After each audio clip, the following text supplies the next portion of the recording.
আম্মুর কাছে আমি যেমন। অন্যের সাথে বাঁধবি সুখের ঘর, আমি করতাম না রে আপন তোরে কইরা রাখতাম পর।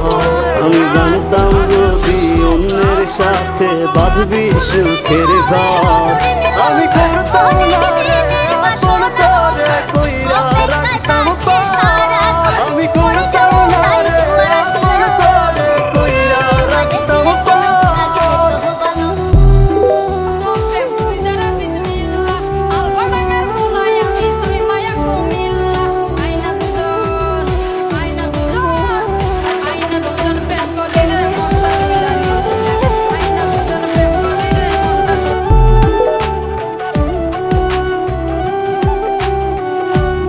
আমি মাল তেমন আমার স্বপ্ন দেখাইয়া কারবা সরে ঘুমা